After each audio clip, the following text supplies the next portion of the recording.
Prior to lockdown, if I were to ask anybody to describe how they were doing in life, I would typically hear one of three words from their lips. It didn't matter what age or stage they were at in life. It didn't matter whether they were a CEO with lots of staff or whether they were a student at high school. These were the three words. Do you want to know what these three words were?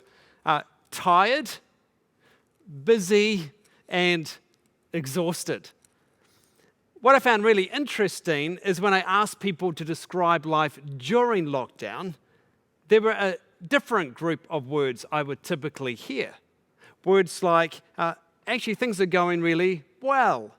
I feel great. I'm getting more rest. I mean, what a change. Pre-lockdown, people would often go into great detail about all that was going on in their workplace and the assignments they still had to finish and everything they still had to do. During lockdown, people would tell me about the family times they were enjoying, about baking, about board games, jigsaw puzzles, the afternoon walks they would take, the naps, the Pilates.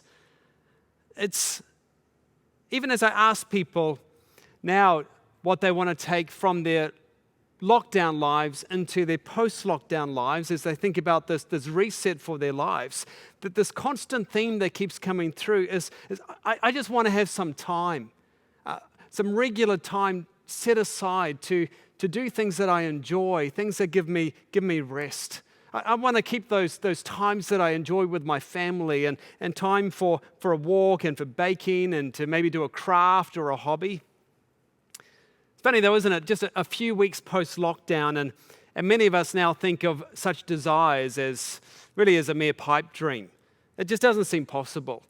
And very quickly our lives are returning to that same pace and all the demands that we had from our pre-lockdown lives. Our schedules are already overfull, aren't they? And we're having this internal and perhaps external pressure upon us to be productive every single minute, or as many of the 1,414 minutes, day in, day out. Prior to lockdown, even young children were being scheduled, I think, with all these demands from parents, expecting so much more of our children. And I wonder, could it be that the increase in anxiety and the increase in mental health complications could be connected to this pressure that we're placing upon our children for them to also be productive at every minute of their lives that's possible? See, I think all of us have been pulled into this vicious cycle of unsustainable, relentless busyness. This last week, I was chatting to Alex, our Chinese pastor here at GCC, and he let me know what the Chinese word is for busy. Here it is here. So this is the Chinese word for busy, and it's made up really of these two words, heart and loss or killed. It's quite interesting, isn't it? Because isn't this what we feel that happens to our heart when we become busy? It's like our heart somehow gets lost along the way, or our heart begins to die because there's just this relentless busyness, and if we don't have time to rest, it's like our heart starts to get lost in the hurriedness of life, and it begins to die very slowly. See, all of us, we're craving for rest. Not a rest that comes from binge watching Netflix late into the night where the next morning we just wake up exhausted and as we step into another busy, hurried day. We're craving for a rest that rejuvenates us. A rest that gives life, that makes our busy lives actually sustainable for the rest of the week. See, it's one thing for us to desire a reset. It's another thing to actually put practices in place in the here and now so that we can actually live, not from busyness and relentless exhaustion and tiredness, but actually move into a different way of living that's sustainable. So is there a practice in the life of Jesus that can actually sustain us to live well in this world? Is it possible to find rest and energy and maintain the fullness of life amidst all these demands that are constantly pressing in on us? And I know they're leading questions, but for me, the answer is a definitive yes. And it's this practice called Sabbath.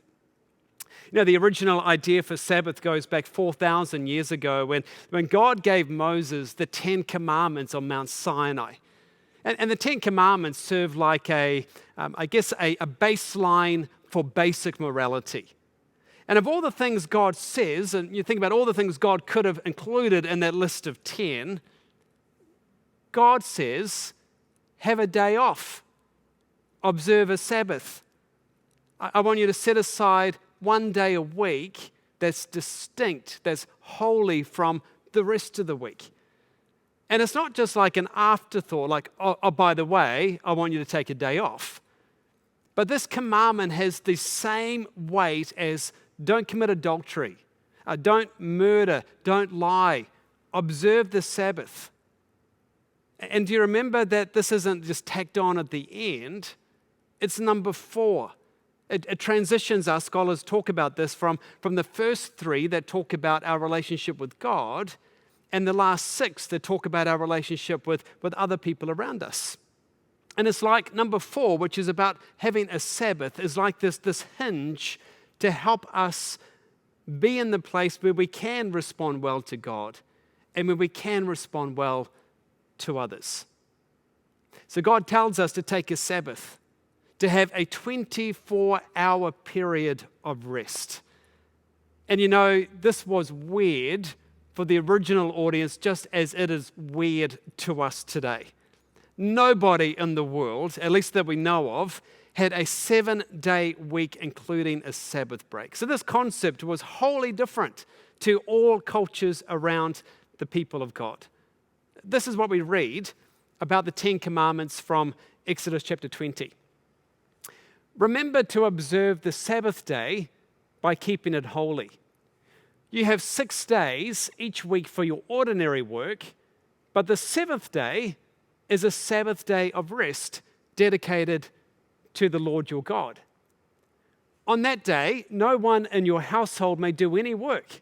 This includes you, your sons and daughters, your male and female servants, your livestock, and any foreigners living among you.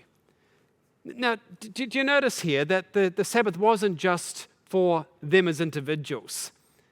Instead, it includes here your household, it includes your children, it includes your servants, I guess in today's equivalent of staff.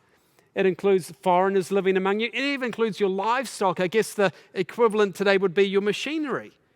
In other words, everything stops producing for one day a week. Now, your response at this point might be, well, all good to them, but I can't afford to take a day off every week. Not me. I need to be on call 24/7. I need to be active. I need to be available to people. That's how the world works now. But you see, you've misunderstood what life was like for the original audience too. See, most of these people worked every single day just to put food on their tables for that very day. And if they didn't work, they didn't eat. That this is at a time when there are no refrigeration units to place food in. There's no supermarkets where you can pop down to Countdown and grab some supplies. They don't have any of this. This is for them. When they heard take a day off, I'm guessing their first response was, what? Like, really? How in the world are we going to do this? I think it's exactly the same response many of us are feeling as we listen to God's instructions to the people of God.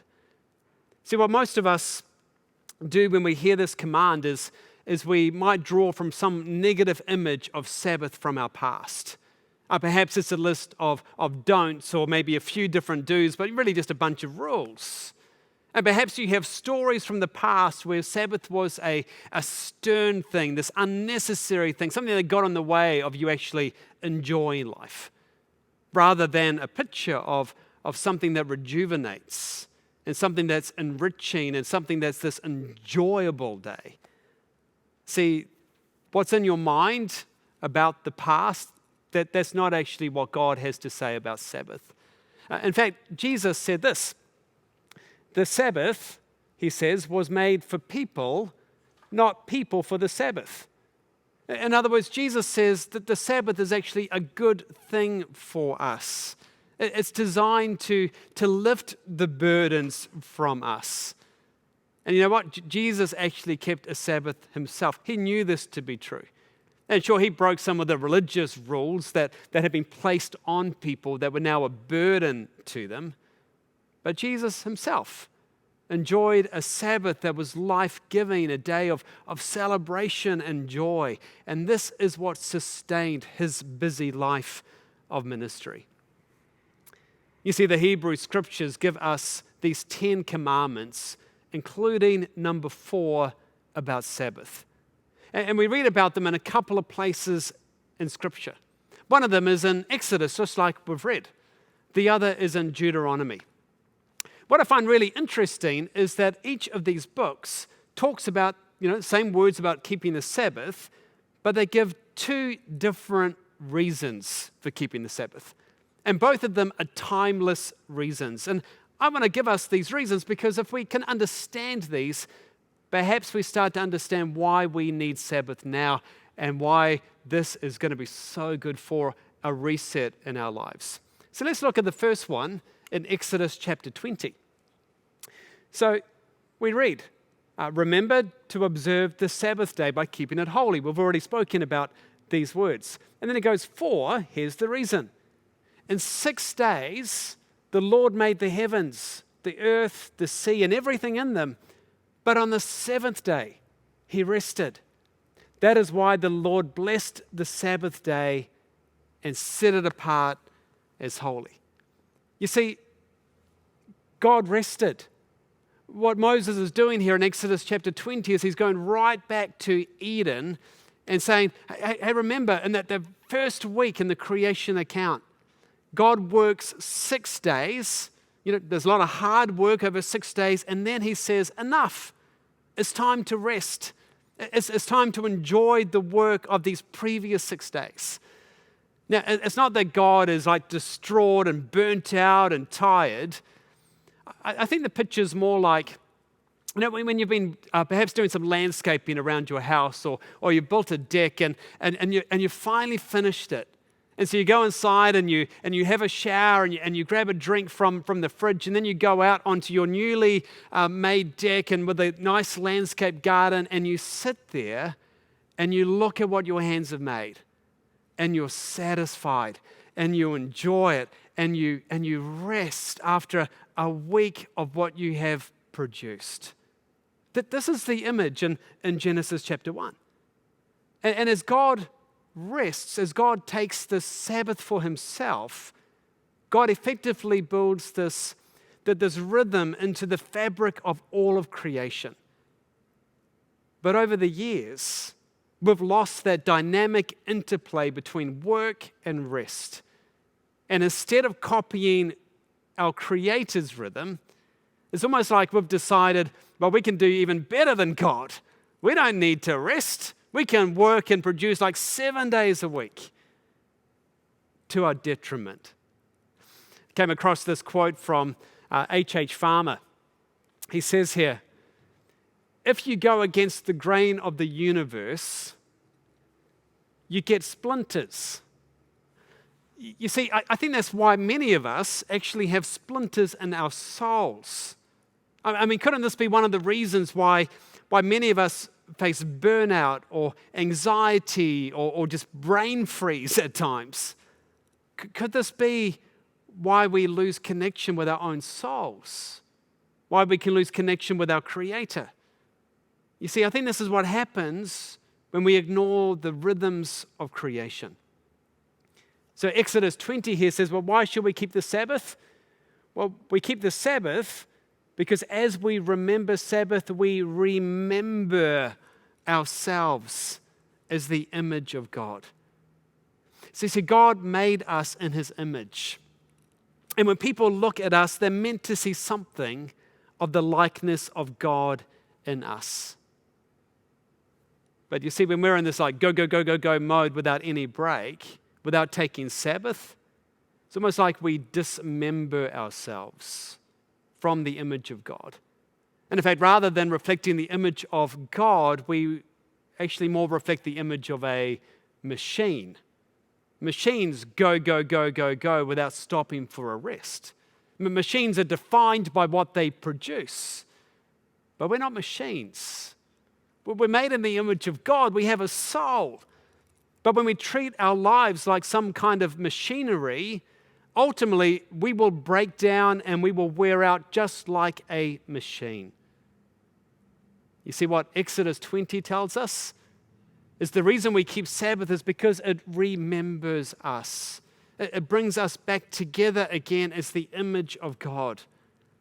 Rather than allowing our lives to remain in these scattered fragments, it brings us back to a sense of wholeness again. So think about some of the ways that we are able to reflect the image of God. Here's some I jotted down. God is creative, which means we too can be creative. But you see, if you keep on this like go, go, go, go, go aspect without rest, what happens to your creativity? Well, it tends to come to a grinding halt, doesn't it?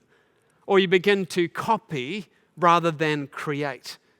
You just can't come up with ideas anymore because, just overspent. You see, to create well, to be like God and His creativity, we need to take a Sabbath. Or think about the way we image God and the way God is loving and patient and slow to anger and these characteristics that we want to take on in our lives, just like our Creator. And we can be these things, but what happens when you're running on empty? Well, what I find is if I'm tired, it's pretty hard to be loving. I tend to be more grumpy and cranky. When we're exhausted, we get self-absorbed. When there's nothing left in my tank at the end of the week, I get impatient with my spouse. I get impatient with my children. I can lose my rag at the smallest of offenses. I can be driving along the motorway and somebody darts in front of me and really the smallest of things, and I can suddenly, I'm not slow to anger anymore because I'm depleted. You see, these things are connected. Think about the way God is wise, and we want to be wise as well. But if we want to have sharp thoughts, it's not going to come from the frantic pace without a break. Sharp thoughts come from a restful mind, a restful body. You see, the late evangelist Vince Havner wrote, "If you don't come apart for a while, you will come apart in a while." It's like we break down our lives. Our heart, as we saw in the Chinese acronym, our heart gets lost. It begins to die, this slow death. Isn't this true?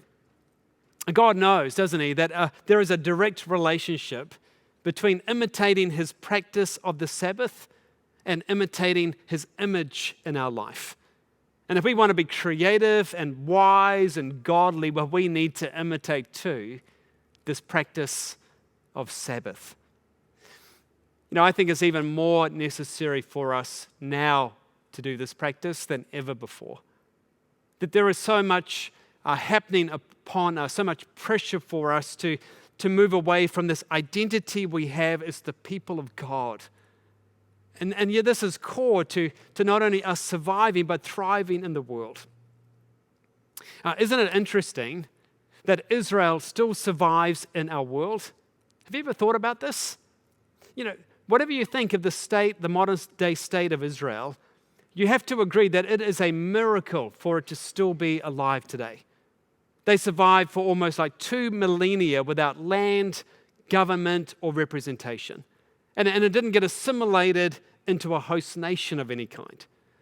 And historians talk about this, and they give different reasons why it still exists.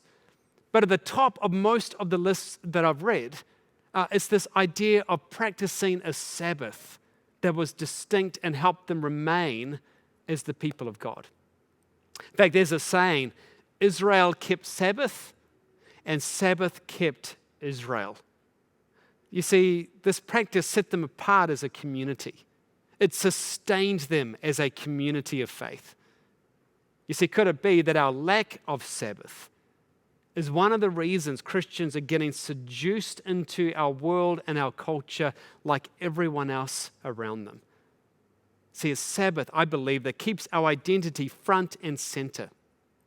I love this quote from Ann Voskamp. The Sabbath is to humans as rain and sunshine are to a flower. Our vitality depends on it.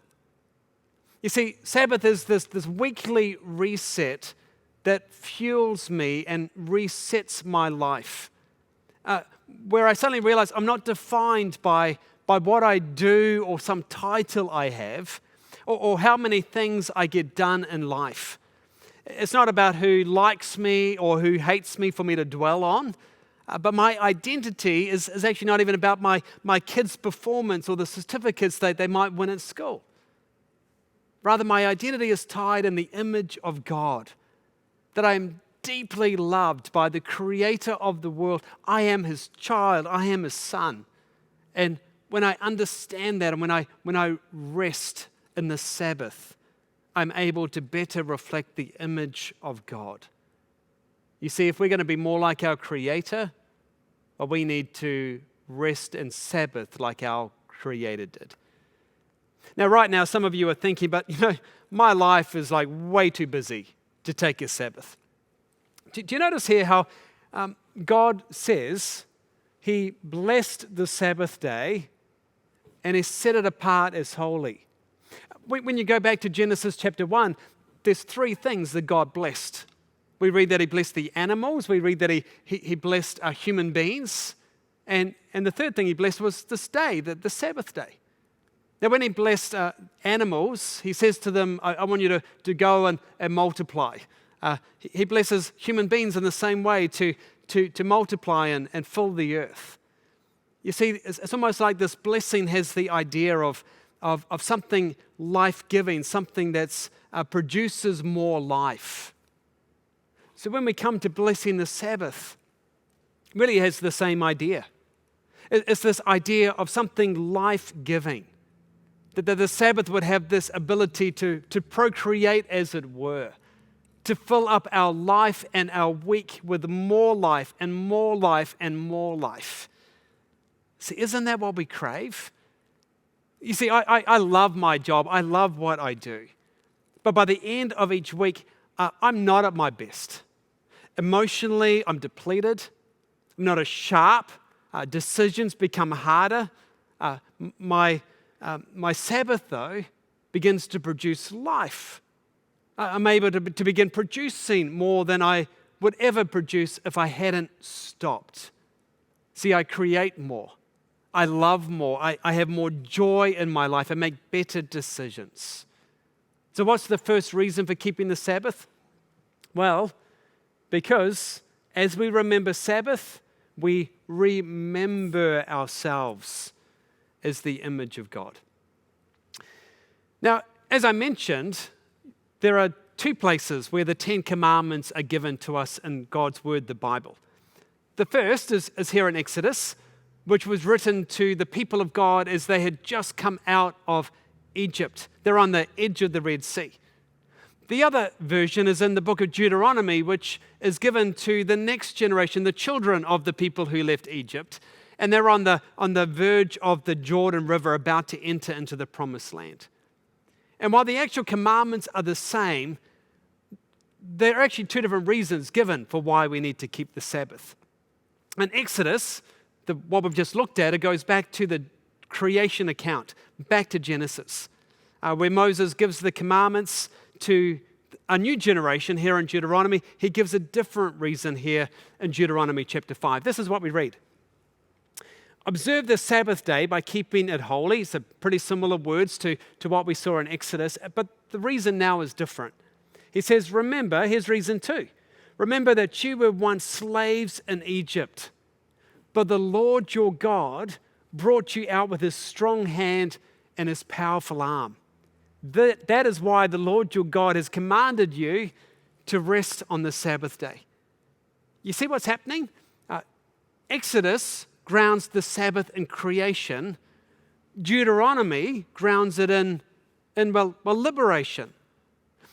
Exodus remembers Eden. Deuteronomy remembers Egypt. Exodus gives some theological rationale for Sabbath keeping. It's like Deuteronomy gives some historical justification for it. So why should we remember Sabbath? Well, this is how I jotted it down. As we observe Sabbath, we declare we are free people. We're free people. You see, one reminds us that we're made in the image of God, and therefore, if we want to reflect the image of God, we need to have a Sabbath.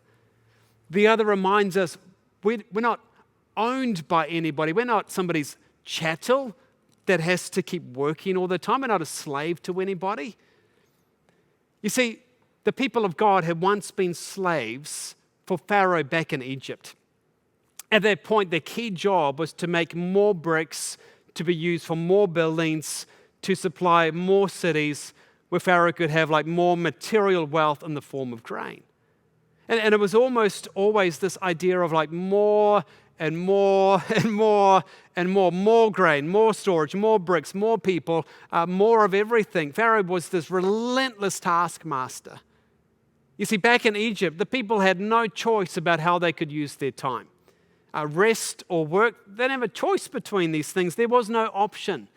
And if they forgot that they were slaves under Pharaoh's rule, there was a taskmaster there with a whip ready to remind them. But then God comes and he frees his people from slavery. And he wants them to remember that, they're free. But the temptation for them, as it is for us today, is to voluntarily place ourselves back into a type of slavery to whatever system we're part of. It's a slavery now to time and to work. You see, our society is built on the same idea that Pharaoh had. This drive for more, more, more. It's this pressure to be available 24/7. That this pressure to cram as much activity and production as I possibly can into 1,440 minutes every single day of the week. We keep wanting to produce. We must squeeze every ounce of productivity from our staff and from our suppliers. It's like we make them into these machines. Our lives begin to be defined by what we do and by what we have. But you see, Sabbath keeping, it's like this act of resistance to this open market of consumption and productivity. It says loud and clear, I am not a machine, and I will not allow my soul to be mortgaged to my job. I will not be seduced into a culture that defines me by what I do or what I have. I mean, it's like God is screaming to us in this call for us to take Sabbath. I rescued you. I rescued you from slavery. Why do you want to go back to the way it was in Egypt? I redeemed you. I set you free. You see, to refuse this gift of Sabbath, it's like we're spurning this gift of freedom. And we begin to act like a slave in a system that should never, ever define the people of God. See, as we keep Sabbath, we're declaring loudly that we are free people. Now, in fact, at the end of a Sabbath, at the end of your week, just prior to your Sabbath, you might find that you still have to-do things still on your sheet. It hasn't yet been finished. I find this to be true in my life. And there's a desire I have as a perfectionist. I want to finish everything before I rest. But there's actually this great discipline of stopping right where you are to say, enough. Enough. Because when you think about it, the to-do list is like this black hole. It's never satisfied. There is always something else to do. But Sabbath keeping is this act of resistance to declare, I'm free. I'm free. So, what does Sabbath look like? Because there's a whole lot of things in our minds about Sabbath keeping. My friend Roland Foreman, talks about CRC, uses the acronym CRC. CRC, if you aren't aware of it, is kind of one of these great Kiwi cans to keep in your workshop at home. It even says here a toolkit in a can. It's one of these things that can kind of like fix lots of things around the house. When you're trying to take a screw out and it's stuck, you can just spray a little bit of CRC on the screw and it just seems to loosen up.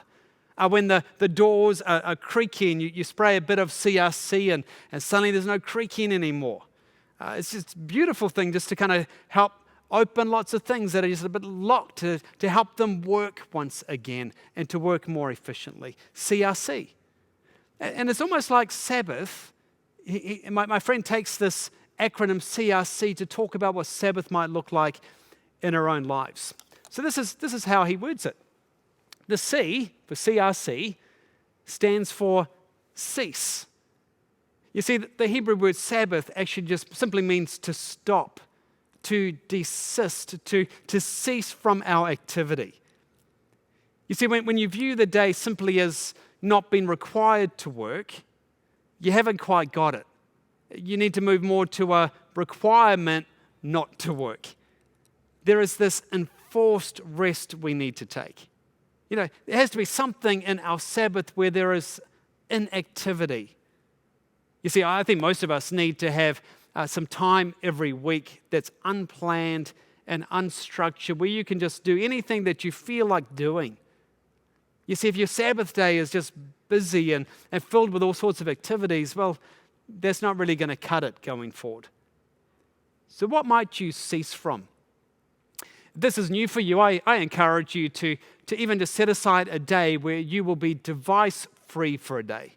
No phone, no computer, just put all the devices away in a basket or a drawer for you and for your household or flat. It might be ceasing from checking emails or writing the next assignment or planning out your week or whatever it is. You know, think about, if it helps, think about your life during lockdown. You didn't consume anything, you didn't buy anything, you couldn't go out anywhere, in fact, you not only survived, but many of us thrived in this time. Perhaps that helps you define the C of CRC. But Sabbath isn't just about ceasing. It's also about rest. Rest. You see, the biblical idea here is that our best work flows out of rest. It's this idea that the evening is the beginning of a new day, that we sleep before we do anything. We sleep and then we work. You see, Sabbath sustains us. It's what enables us to create and think and work and live from a soul overflowing with peace and joy. So what brings you rest? You know, you might do things on your Sabbath day that other people actually do during the week for paid work. And that's okay. If this is what brings you pleasure and joy and is different to what you do the rest of your week, go for it. It might be a craft, it might be reading a book, it might be taking a walk, doing some gardening, taking an afternoon siesta. Perhaps it's good to ask as well, am I an introvert or an extrovert? Because, you know, Sabbath for each of the two different people will actually be quite different.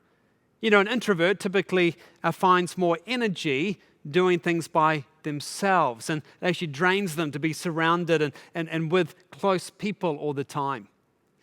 An extrovert kind of drains when they're by themselves and needs to be around people. So make sure you don't copy the practice of an extrovert for your Sabbath if you're an introvert, and vice versa. An introvert, you know, your Sabbath might just be going for that walk and reading, still being around people for part of the day, but largely just having some time to just rest. For an extrovert, it might be that you're throwing a big party where you can get your friends around because this is what fuels you. And then finally, the final C of CRC, celebrate. Celebrate. You see, God didn't just cease from his labor and rest, but he celebrated. It says in Genesis that he looked back at what he had made and he enjoyed what he had made. So what does that mean for us? what does it mean for us to take time to enjoy God's creation and to enjoy the fruits of our own labor?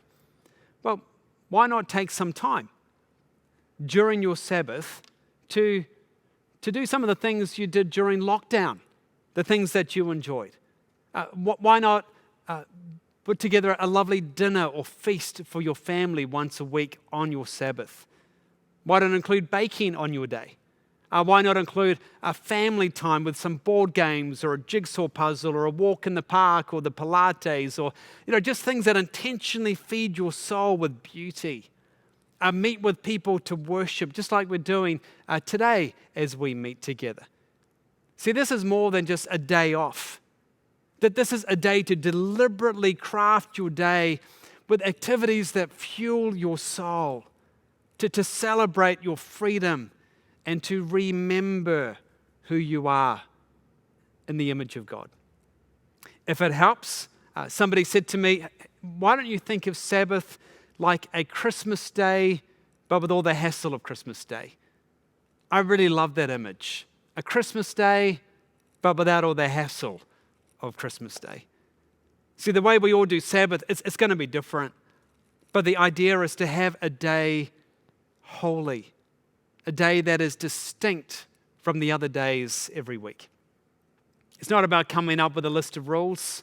If you read the New Testament and the Gospels, the Pharisees did that. They piled all these rules on the Sabbath, and it wasn't a day for celebration or rest. It wasn't a good day. And really, all we do is exchange one slave master for legalism. But neither do we want to stop having a Sabbath where we just go back to another type of slavery altogether. Rather, I want to encourage you to set aside a 24-hour period every week for CRC, to cease, to rest, and to celebrate. Now, some of you might have a couple of questions in your mind. Some of you might be saying to yourself, well, does it have to be a specific day every week? Some people take a Hebrew Sabbath of a Friday sunset to a Saturday sunset. Some take Sundays, the Lord's Day, like the early Christians did. Some have another day in the week. Many people have to work on Sundays in our culture. Medical practitioners, retailers, pastors like myself. My encouragement to you is just to discuss what this might look like with your flat, with your family, with a group of people around you, and then build a 24-hour period wherever you can that's holy and distinct, and that includes ceasing and resting and celebrating. Some of you might be also saying, well, hey, I'm in a unique season in my life. For you, it might be that you're parents of young children. And I feel for you, because as soon as you hear this, you just know that this is impractical. Rest plus young children is like bringing oil and water together. And as a dad of 4 kids, I get that. Because I remember, particularly when they were younger, how hard it was to do this. But I still want to encourage you to try to find ways to fold a Sabbath routine into your week. Perhaps it might be that you and your spouse just gift each other, an hour or 2 hours each week, where you just have a moment where you could take some extra sleep or go for a walk or just do something that is kind of a miniature Sabbath, as it were, kind of a taster of something. It might be that as a couple, you need to reduce the list of things you might want to do around the house, to not put the extra pressure on yourself to perform. And remember, this is a season. It will pass. It may not feel like it right now, but it will pass. Or maybe you're in a season of work that requires high energy and long hours, and it's just not possible to take a day off each week for the season that you're in. You might be a med student in the early days of being a doctor in some residency program. Might be starting up a new business or pursuing a major project that just requires a lot of intense focus. And in those seasons, it's okay to say, hey, I have a season where it's going to be like this. If you enter a season like that, my advice is that you are accountable to someone else to ensure that it is a season That this is not something that lasts forever, 2 or 3 years at the absolute maximum. So be accountable to someone. And during this kind of under Sabbath lifestyle, make sure you pay attention to prayer and Bible study and to be able to gather for worship. Don't sacrifice these things. Otherwise, that under Sabbath life will eventually catch up with you. Believe me, I've been there before and I've paid the price. So as we look at a healthy life reset, what is it that's going to sustain us in a weekly rhythm where we can live out our busy week, but from a soul that's overflowing with joy, where we cease and we rest and we celebrate. See, as we take a Sabbath to do these things, we remember ourselves as the image of God, and we declare to the taskmaster that we are free people. As Lord of the Sabbath, or as Lord of rest, Jesus invites us to rest. Here's this verse we've been looking at during our series. Let's finish with these words. Jesus says, are you tired, worn out, burnt out on religion? Come to me. Get away with me and you'll recover your life. I'll show you how to take a real rest. Walk with me and work with me. Watch how I do it. Learn the unforced rhythms of grace. I won't lay anything heavy or ill-fitting on you. Keep company with me, and you'll learn to live freely and lightly. So take on the way of Jesus, because the way of Jesus is the way of Sabbath. Let's pray together. Jesus, we thank you that you are Lord of Sabbath. You are the one who is able to bring rest to these worn out, tired bodies and souls. It's hard for us to think about keeping a Sabbath, but would you help us to put this regular practice into our week so that we can enjoy, that we can rest, and that we can celebrate. Thank you, Jesus. Thank you, Jesus. Amen.